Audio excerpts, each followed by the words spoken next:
אנחנו יודעים שיש באדם צורך פנימי עמוק מאוד לידיעת העתיד. כל אדם רוצה לדעת לא רק את מה שקורה, אלא בעיקר גם את מה שיקרה. כלומר, יש לנו צורך פנימי שדוחף אותנו לנסות לגלות את העתיד, ויש לכך כמה סיבות. סיבה ראשונה, לאדם יש צורך בידיעת העתיד מתוך סקרנות. האדם חפץ לדעת בעיקר את מה שהוא לא יכול לדעת, וכיוון שהעתיד נעלם מאיתנו, אנחנו מאוד מבקשים לדעת אותו. אבל ישנה עוד סיבה, והיא מאוד מעשית, שקשורה לחוויה הרגשית שלנו בימים האלה. הרצון שלנו לדעת את העתיד נובע מתוך פחד וחרדה. כל אחד מאיתנו, כל מי שנמצא איתנו כאן עכשיו בשיעור, גם כאן במקום וגם דרך התוכנה, כולנו מודעים לעובדה שסדרי החיים השתנו. אנחנו נמצאים יותר בבית, והיותר הזה מייצר מציאות חדשה שלא היינו רגילים לה. אנשים שהיו רגילים להיות עם הילדים שלהם 3 או 4 שעות ביום, מוצאים את עצמם נמצאים עם הילדים כל היום וגם נדרשים להעסיק אותם. הקשר הזוגי בין בעל ואישה שהיה מתנקז לפחות או יותר 4 שעות, 5 שעות מקסימום ביום, הקשר הזה היום חופף וממצה את כל היום כולו. וזו מציאות חדשה בשבילנו שאנחנו לא כל כך רגילים לה. אלה מבינינו ששומרים את השבת מכירים את המציאות הזאת פעם בשבוע. אבל גם אנחנו וגם כל אלו ששומרים את השבת, את המציאות של כל יום שבת, אף אחד מאיתנו לא מכיר, וזה מחייב אותנו לבדוק איך אנחנו מתמודדים עם המציאות הזאת. אבל יש מרכיב נוסף, והמרכיב הזה מעצים את כל המורכבות של הדברים שאמרנו עד עכשיו. אנחנו נמצאים באי ודאות, ואי הוודאות מייצר חרדה ופחד אצל כל אדם שיש דעת בראשו. כיוון שהעתיד כל כך חשוב לנו, ואנחנו תמיד דואגים לו ומשתדלים בשבילו וחוסכים בשבילו, ופתאום אנחנו נמצאים במציאות שאף אחד לא הכין אותנו אליה, אנחנו לא מכירים אותה, אנחנו גם לא יודעים לאן היא הולכת, וזה מייצר פחד ומתח, ששניהם יחד מעצימים עוד יותר את השוני שאנחנו חווים בסדר היום שלנו. אנחנו הרבה יותר רגישים, אנחנו הרבה יותר לחוצים, וזה לא תמיד מייצר דברים טובים. לכן כל כך חשוב לנו, לי, לכל אחד מאיתנו, לדעת מה יהודי מאמין צריך להרגיש בימים האלה. כלומר, האמונה שלנו היא לא רק אמונה של מעשים, היא גם אמונה של מחשבות. התורה מצווה אותנו, ואהבת את השם אלוהיך, ואהבת לרעך כמוך. יש מצוות שהן קשורות בהרגשת הלב. ולכן המאמין לא יכול לפתור את עצמו בעשיתי או לא עשיתי, עשיתי טוב או טוב מאוד, או לא עשיתי או עשיתי רע. אנחנו צריכים לבדוק גם איך אנחנו מרגישים בתור אנשים מאמינים. ולכן צריך ללמוד יחד מה אנחנו צריכים להרגיש כדי לבדוק אם זה מה שאנחנו באמת מרגישים. חכמי הקבלה מלמדים אותנו יסוד מאוד חשוב בהבנת נפש האדם.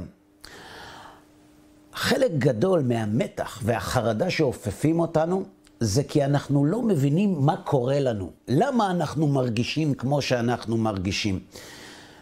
סיפר לי חבר שהשוני בסדר היום שלו גרם לו לגלות מישהו שהוא לא הכיר עד היום.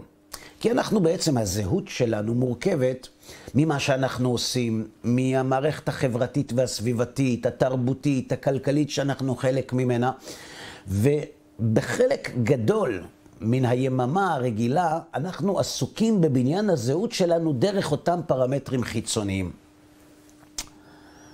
אבל כשמקלפים את החברה מהאדם, כשמקלפים ממנו את הממון, כשמקלפים ממנו את התרבות, כשמקלפים ממנו את הסביבה, כשהאדם יושב בביתו, הוא פתאום מגלה אישיות שהוא לא הכיר קודם לכן. הוא מגלה את האני האמיתי שלו. וזה מייצר מתח מאוד גדול, כי זה באמת מי שאני? רגע, אז מי אני באמת? ולכן, חכמי הקבלה מלמדים אותנו, יסוד חשוב מאוד. הם מלמדים אותנו שכמו שבעולם החומרי ישנה חוקיות שכל מי שמתנגש בה היא מענישה אותו, כך גם במימד הרוחני ישנה חוקיות, וגם היא מענישה את מי שמתנגש בה מדעתו ושלא מדעתו. החוק הזה, אם נבין אותו, את החוק שהם מבקשים ללמד אותנו, הוא יסייע בידינו קודם כל להבין את עצמנו, להבין למה אנחנו כמו שאנחנו, אבל הוא יעזור לנו להבין התנהגויות שונות של אנשים אחרים גם כן. לחוק הזה קוראים המקובלים חוק ענף ושורש. עסקנו בו כבר בהרחבה, בשיעורים אחרים ובסדרות אחרות במדרשה שלנו. מי שירצה יוכל לצפות בשיעורים האלה בערוץ היוטיוב שלנו. אבל נחזור עליו בקצרה.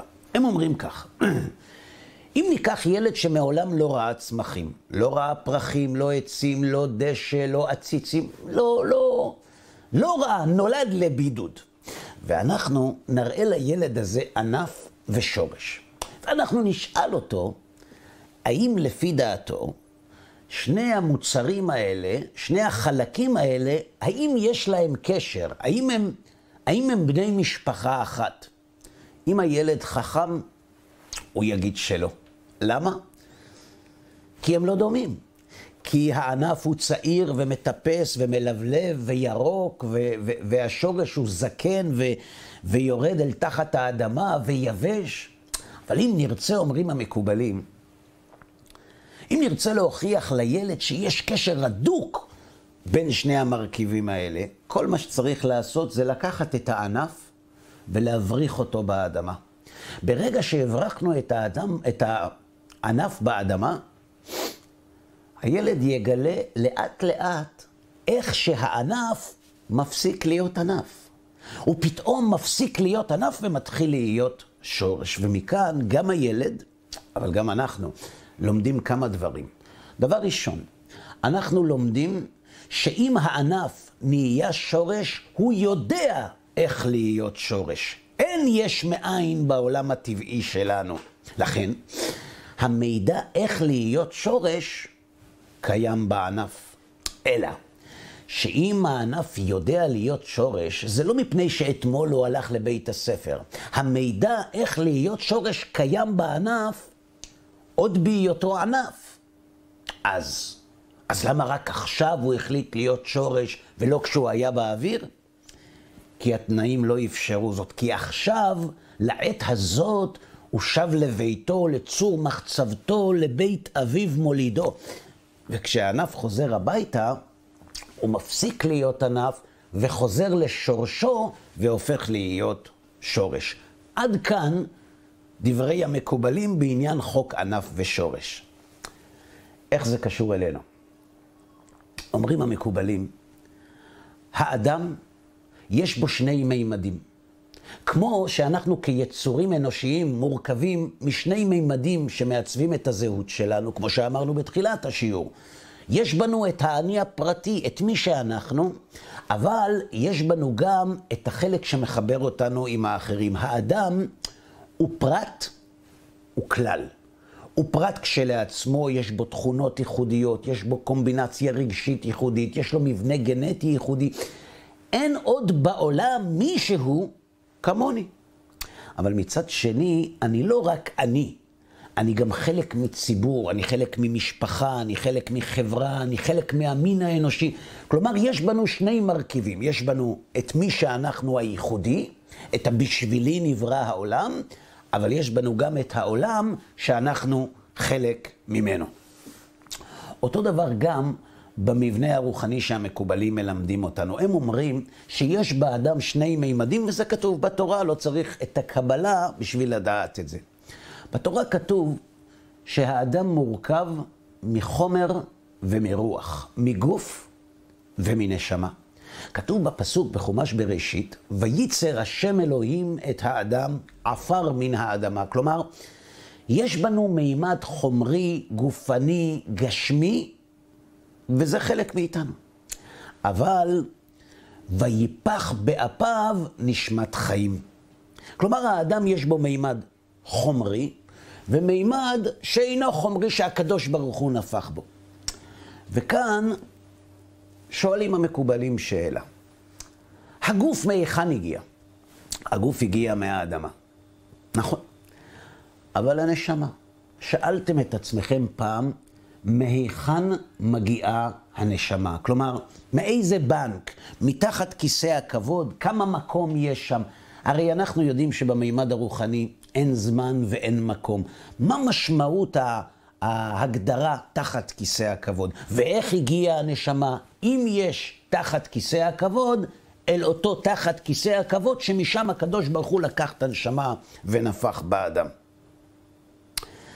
ועוד צריך לשאול, אם הנשמה היא באה מתחת כיסא הכבוד, אז היה צריך להיות כתוב, וייתן השם נשמת חיים באפיו. מה זה ויפח? אומר הזוהר הקדוש, מאן דנפח מדילי נפח. כלומר, הנשמה שהקדוש ברוך הוא נתן באדם, כאילו, זה לא שאני מבין את מה שאני אומר, אבל כאילו שהקדוש ברוך הוא לקח חלק מהקדוש ברוך הוא ושם בבן אדם. וזה מה שאנחנו אומרים בלשון מושאלת, חלק אלוה ממעל. כלומר, כביכול יש חלק מהקדוש ברוך הוא בתוך האדם. כמו שממשילים המקובלים, אבן הנחצבת מהר, שההר הוא הכל והאבן היא חלק. התיאור הזה שאנחנו לומדים עכשיו הוא אולי התיאור הכי משמעותי שמשפיע על החוויה הרגשית של האדם בעולם הזה. היותו של האדם שילוב של עפר מן האדמה ונשמת חיים, של חלק חומרי וחלק אלוהי. הגן האלוהי שיש בנו גורם למהלכים רגשיים מדהימים בנפש שלנו. וכשנבין את ההשלכות של הגן הזה, נבין גם למה אנחנו מרגישים את מה שאנחנו מרגישים. וכמו ששאלנו בהתחלה, למה אנחנו פוחדים. מה גורם לבני אדם להרגיש הרגשה של חרדה? איך הגוף משפיע על החיים כולנו יודעים. כשהוא מתפקד, הכל בסדר. כשהוא מפסיק לתפקד, כבר גם הכל בסדר. אבל כשהוא לא מתפקד כראוי, זה לא בסדר. איך הנשמה, אותו גן אלוהי, אותה נשמת חיים, אותו חלק אלוה ממעל שהקדוש ברוך הוא נפח באדם, איך הוא בא לידי ביטוי בחיים שלנו? בהרבה מובנים. אנחנו חיים בחברה שמערכת המשפט שלה מבוססת על עקרון הבחירה החופשית. כלומר, לא צריך להיות אדם דתי כדי להרגיש שאני, האדם, הוא יצור חופשי. נכון, יש קבוצה של מטריאליסטים שטוענים שהאדם הוא מכונה ושאין לו בחירה ושהוא מוכרח במעשיו, אבל זו קבוצה שולית. רוב בני האדם חשים שיש להם בחירה חופשית. אנחנו בוחרים אם להקשיב לשיעור או לא, אנחנו בוחרים אם לצאת מהבית או לא, אנחנו בוחרים הרבה מאוד דברים ואנחנו כך מרגישים. במערכת המשפט מבוססת רק על העיקרון הזה, כי אם אין בחירה חופשית לאדם, איך אפשר להעניש אותו? אדם שלא יודע להבחין בין טוב לרע, מוגדר על פי החוק אינו אחראי למעשיו. מי שהוא אינו אחראי למעשיו, לא מעמידים אותו לדין, אפילו אם חוסר האחריות למעשיו היא זמנית בלבד. מה שקוראים היום אי שפיות זמנית. אי אפשר לתת שכר או עונש לאדם אם הוא נטול בחירה.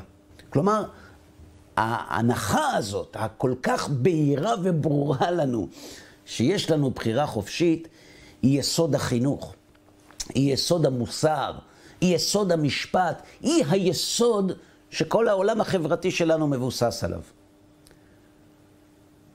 אין לתחושה הזאת שום הוכחה. ואין גם דרך להוכיח שהאדם הוא בעל בחירה. אנחנו, היהודים המאמינים, אנחנו מאמינים שיש לאדם בחירה. למה? כיוון שהקדוש ברוך הוא נתן לנו את התורה, והתורה היא תורת אמת, ובתורה שנתן הקדוש ברוך הוא לעם ישראל כתוב, ובחרת בחיים, זה אומר שיש לאדם בחירה. אפשר להוכיח, אי אפשר להוכיח.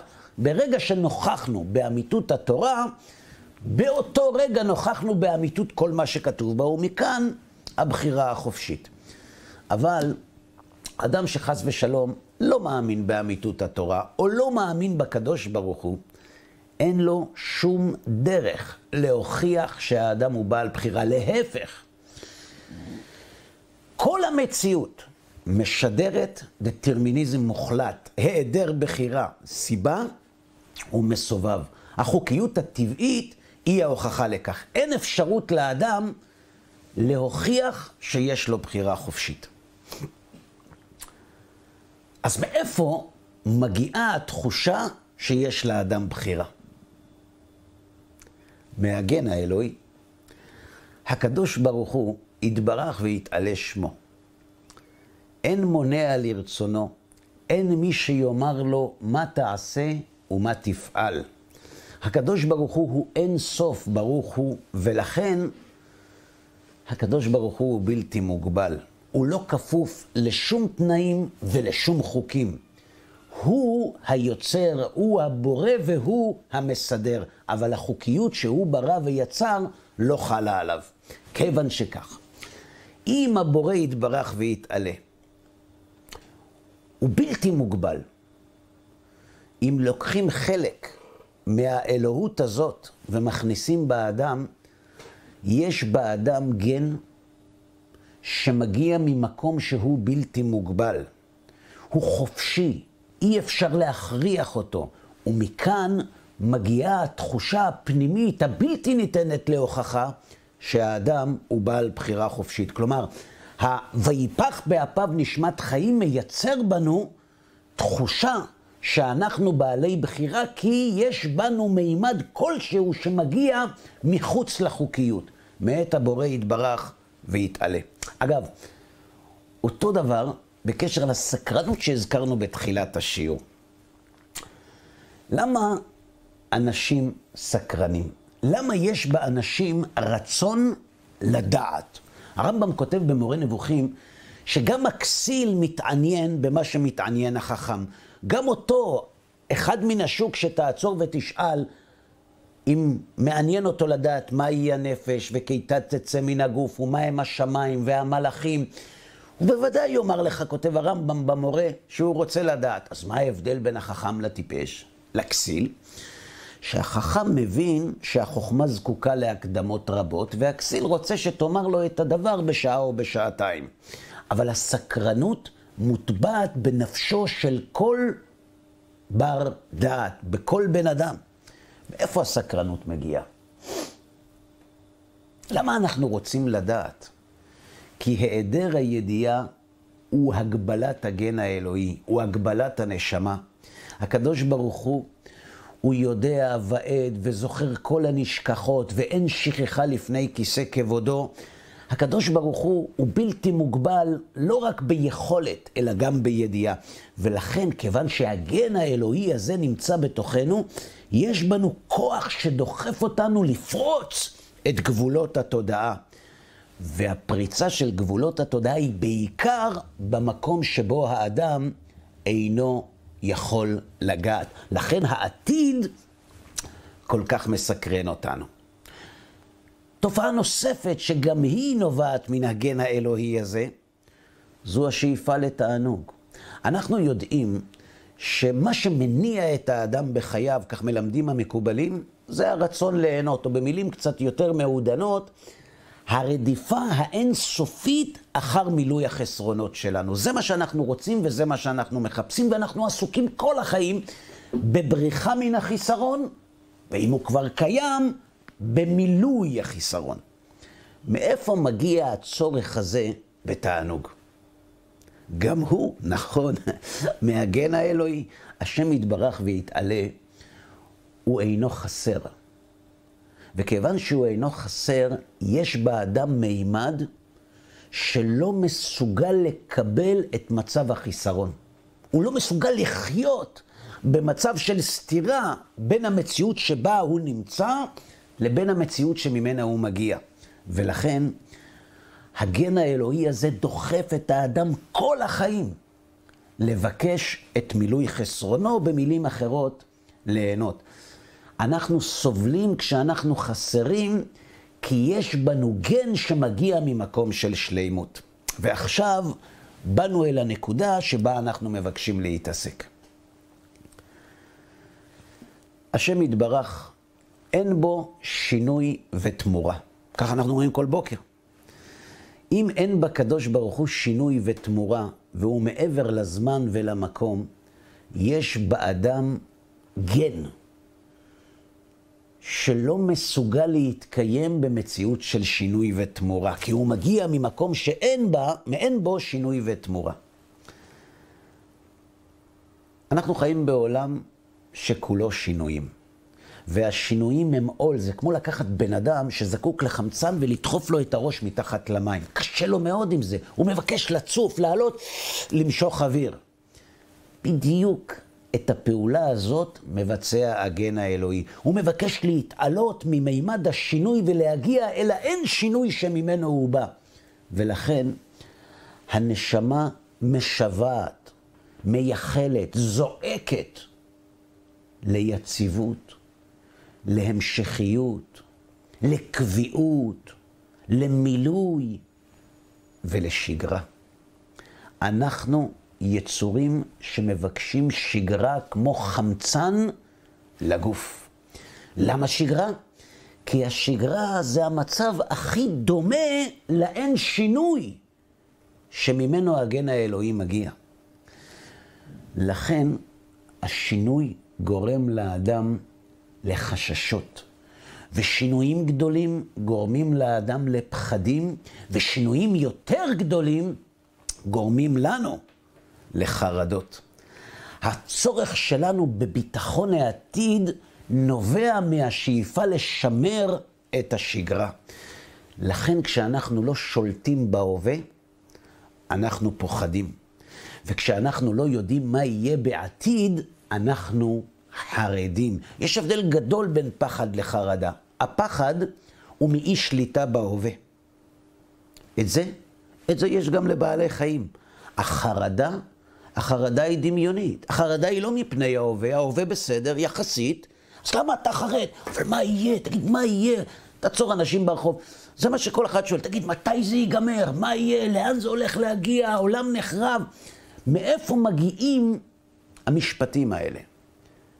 הם לא מגיעים מעולם הפחד. הם מגיעים מעולם החרדה. החרדה היא תולדה של היעדר שליטה בשגרה, וחשש מפני העתיד הלא ידוע. כלומר, שכל החוויה הרגשית שלנו מושפעת ממה? מושפעת מאותה נשמה שהזכרנו בתחילת השיעור, שנפח הקדוש ברוך הוא מדילי באדם.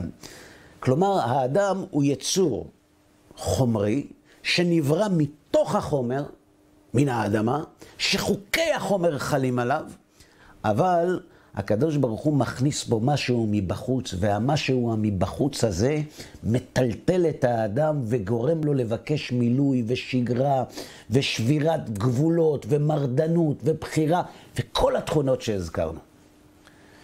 כאנשים מאמינים, אנחנו צריכים לשאול את עצמנו, איך אנחנו באמת אמורים להרגיש?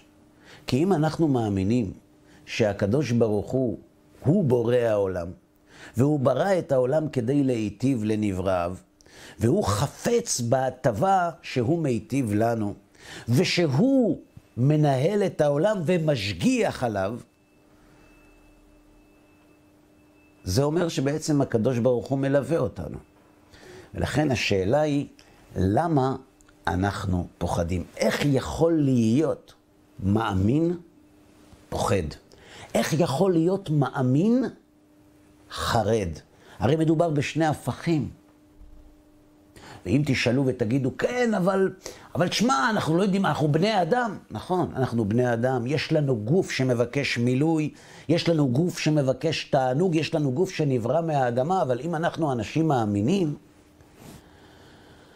אנחנו צריכים להשתדל, אנחנו צריכים להתאמץ, אנחנו צריכים להישמר, אנחנו צריכים לעשות הרבה דברים כדי להגן במסגרת החוקים הטבעיים על החיים שלנו, וכך גם התורה מצווה אותנו, ונשמרתם מאוד לנפשותיכם. אבל מעבר לזה, יש להישמר, שזו פעולה טכנית, ויש לפחד ולהיות חרד, שזו הרגשת הלב. מלמדים אותנו חז"ל, פחדו בציון חטאים. כלומר, הפחד הוא רגש שאסור לו לשמש בליבו של האיש המאמין. הוא יכול להיות ירא חטא, הוא יכול להיות ירא את העונש, הוא יכול להיות ירא יראת הרוממות. אבל לפחד מהיעדר המילוי שהעתיד הנעלם לא מגלה לנו, אומרים חז"ל, כל מי שיש לו פת בסלו, ואומר, מה אוכל למחר? הרי זה מקטני אמנה. טוב, אז אני לא אומר שאסור לנו לחסוך לפנסיה. הכוונה שחז"ל מלמדים אותנו, מה אוכל למחר, זה לא מחר בבוקר. זה המחר שהוא מעבר לנורמה שהאדם צריך לדאוג לו. אם אדם דואג לתקופה שהוא לא אמור לדאוג לה, שהיא מעבר להשגתו, הוא קטן אמנה. כי מי שזן ומפרנס מקרני רעמים ועד ביצי קינים, הוא בוודאי גם דואג לך, שהרי הוא ברא אותך. אז מהיכן מגיע הפחד? החשיבות הגדולה של להתגבר על הפחד ועל החרדה, יש בה שתי השלכות. אחת, על העולם האמוני שלנו. כאשר אנחנו פוחדים, זהו איתות שאנחנו צריכים לחזק את יסודות האמונה שלנו, במציאות הבורא, באמיתות התורה, ובשכר ועונש ובהשגחה.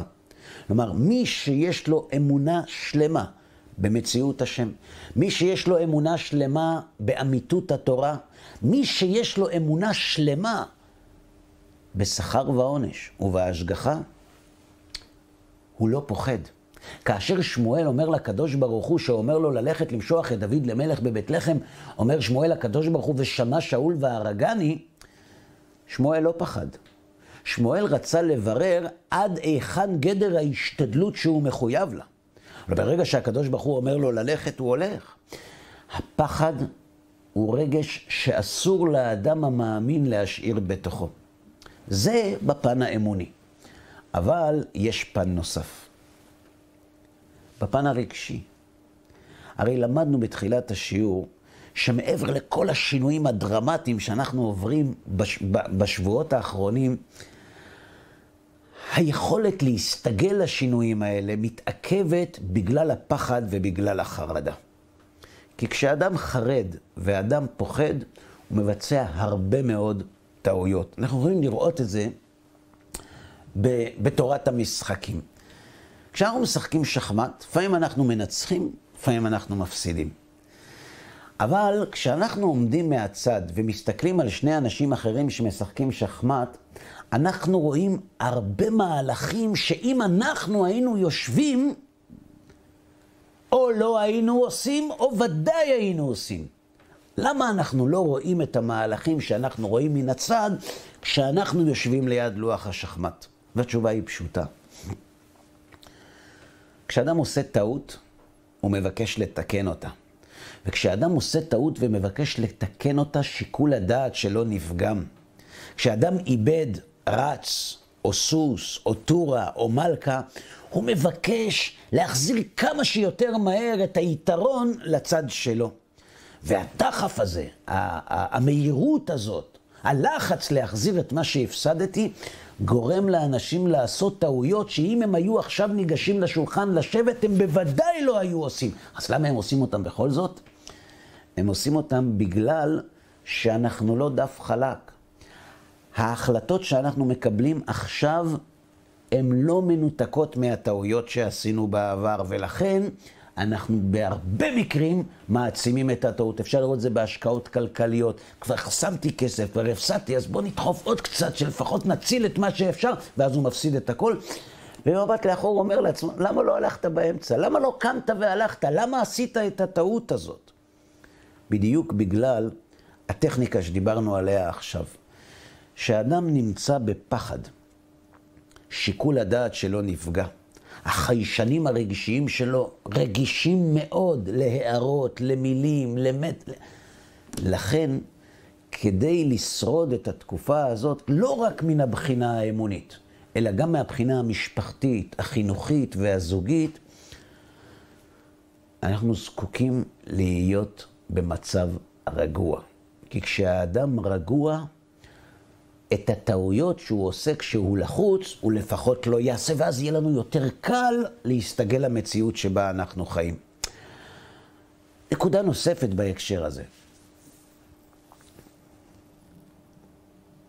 יש בתקופה הזאת שאנחנו נמצאים בבית ולא יוצאים הרבה או לא יוצאים בכלל עד כמה שניתן, הזדמנות עצומה לבצע מהלכים שלא היינו יכולים לבצע בימים רגילים, וגם אם כן זה היה צריך להתמשך על פני הרבה זמן.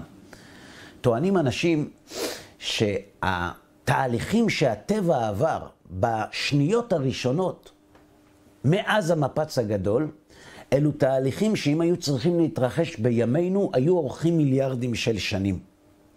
אנחנו נמצאים במפץ גדול. אנחנו נמצאים בתקופה שהיא סוג של מפץ, ויש דברים שאנחנו יכולים להרוויח ברגעים, מה שלא נרוויח בימים רגילים. ואני מדבר, חברים, על הילדים שלנו. אני מדבר על החינוך שלהם. הילדים נמצאים בבית, הם לא בבית הספר, הם לא תחת השגחת המורים, הם נמצאים בבית. וכשהם נמצאים בבית, הם רואים את אבא, והם רואים את אמא, בלי הקליפות של הסביבה, בלי הכבוד בעבודה, בלי הכסף שהוא מרוויח, הם רואים את האבא והאמא האמיתיים שלהם. וזו הדמות שתחקק בזיכרונם, לא ההצלחה הכלכלית של אבא, ולא איך מכבדים את אבא ברחוב. מה שנשאר לילדים בראש, ואפשר לשאול ילדים שההורים שלהם היו אנשים מפורסמים ומכובדים, יש איזשהו נתק בין מה שאנחנו יודעים על ההורים שלהם לבין מה שהם מרגישים כלפיהם. מדוע? כי הם זוכרים את האבא והאמא האמיתיים שיש להם. ועכשיו אנחנו בבית, והילדים שלנו מתבוננים בנו. מעבר לעובדה שכשילדים רואים אבא חרד ואבא פוחד, הם במצוקה נוראה. אנשים אולי לא מודעים לזה, אבל המקום הכי בטוח של הילד בעולם זה הבית שלו. כשאבא ואמא רבים, הילד חווה רעידת אדמה. לא פחות מזה. ורעידת אדמה זו חוויה שאף אחד מאיתנו לא רוצה לחוות. הבית רועד. הצלקות שמריבות בין אבא ואמא משאירים בלב של הילדים, ברוב המקרים כמעט לא ניתנים לאיחוי. ולכן, כשאנחנו מייצרים מתח ולחץ בבית, מעבר לבעיה האמונית, מעבר ליכולת להתמודד עם המציאות המשתנה, היא גם משפיעה השפעה נוראה על החינוך של הילדים שלנו. כשהילדים שלנו בבית מסתכלים עלינו, הם בונים את הדמות של אבא. הם בונים את הדמות שבסוף הבניין שלה הם ישאלו את עצמם, אני רוצה להיות כמוהו, או אני רוצה להיות רק לא כמוהו. האבא משפיע על הילדים, האמא משפיעה על הילדים. השאלה באיזו דרך? בדרך החיוב או בדרך השלילה? אמר לי פעם מישהו, אני ראיתי איך אבא ואמא שלי מתנהגים. הם לימדו אותי איך לבנות בית. רק לא כמוהם. הם לימדו. אבל האם זה מה שאנחנו רוצים שהילדים שלנו יזכרו מאיתנו? הילדים שלנו בונים את הדמות שלנו בעיניהם, בעיקר בימים האלה שהילדים הם תלותיים, הם נשענים על ההורים, הם מרגישים צורך להיות ליד ההורים, והם רואים את ההורים גם בגדלותם וגם בחולשתם. חז"ל מספרים שיוסף הצדיק, שלמד עם אביו ונמכר למצרים, עמד בניסיון גדול מאוד. אשת פוטיפר מציעה לו הצעה שבפוליטיקה היא נקראת הצעה שאי אפשר לסרב לה. היא מציעה להפוך אותו מעבד לחבר קבינט של פרעה. רק דבר אחד הוא צריך לעשות, לעבור על המערכת הערכית שהוא קנה בבית יעקב אביו, כאן במצרים. בתחילה יוסף מסרב. הוא אומר לה, אני לא יכול לעשות דבר כזה, זו כפיות טובה, הרי גם במצרים מבינים במוסר. זו כפיות טובה, הרי את כל אשר לא נתן בידי, חוץ מהלחם אשר הוא אוכל, אז איך אני יכול למעול באמון? אמרה אשת פוטיפר ליוסף, ערכים נועדו לשרת אותנו, לא אנחנו אותם. אז אם יש לך נקיפות מצפון מהכרת הטוב, תשנה את הערך הזה. ואז יוסף שולף את הקלף האחרון, ואומר לה, ואיך אעשה הרעה הגדולה הזאת, וחטאתי לאלוהים. יראת השמיים של יוסף היא שגורמת לו לומר לאשת פוטיפר, והוא יודע מה ההשלכות של סירוב לאשת פוטיפר, אני לא יכול לעבור על רצון השם. חז"ל מספרים שזה לא עזר. שגם יראת השם לא הספיקה במקרה הזה. חז"ל כותבים על הפסוק, ויבוא הביתה לעשות מלאכתו, ואין איש בבית. אומרים חז"ל שיוסף כמעט ונכנע. וממש ברגע האחרון, כשבגדו בידה, קרה משהו שגרם לו לקום ולברוח. על כל המשתמע מזה. עם כל מה שיגידו ויעשו אחר כך. לא יראת שמיים. דמות דיוקנו של אביו נראתה לו. מה המשמעות, חברים, של המושג דמות דיוקנו של אביו? יוסף רואה את אבא שלו בעיני רוחו, ושואל את עצמו שתי שאלות. איך אבא שלי היה מתנהג במקרה כזה? 2. מה אבא היה אומר אם הוא היה רואה אותי לא מתנהג כמוהו במקרה כזה? זה גרם ליוסף לברוח החוצה. חז"ל רוצים ללמד אותנו ביסוד הזה עד כמה הדוגמה, האישיות שלנו, מקרינה על הילדים שלנו לטוב ולמוטב. אם לא היה לו אבא שהיה מתנהג אחרת, הוא היה יוסף, אבל הוא לא היה הצדיק. מה גרם ליוסף להתגבר? לא הכרת הטוב, לא המערכת המוסרית, אפילו לא יראת השמיים. דמות דיוקנו של אביו. יש לנו הזדמנות מופלאה בימים הטרופים האלה, לבנות את דמות דיוקננו בעיני הילדים שלנו.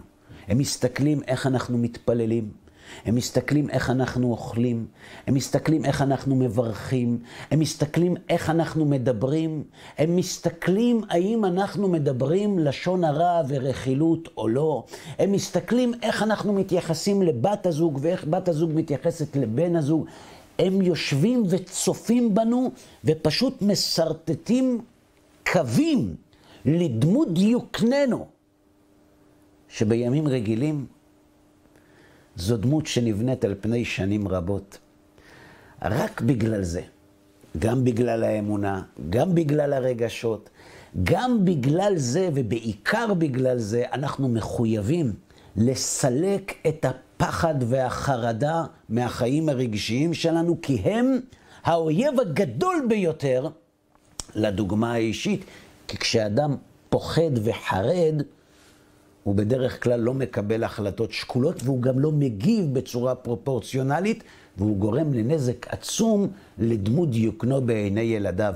משלושת הסיבות האלה, מכל הזוויות שהזכרנו, האדם המאמין צריך להיזהר מן הפחד ומן החרדה.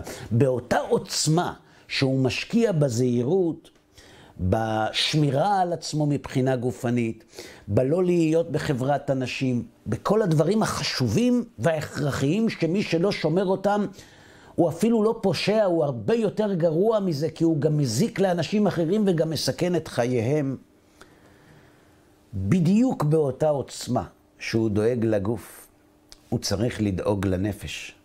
והאויב המחרסם את הנפש הרוחנית, האמונית, הרגשית והחינוכית של האדם, אלו הם הפחד מן ההווה והחרדה מן העתיד. איך מיישמים את זה? את זה בעזרת השם אנחנו נלמד בשיעור הבא, כשאנחנו נתחיל ללמוד בעזרת השם את שער הביטחון לרבנו בחיי הדיין בספרו חובות הלבבות, כדי שנוכל לא רק לדבר, אלא בעזרת השם גם לעשות. עד כאן להיום.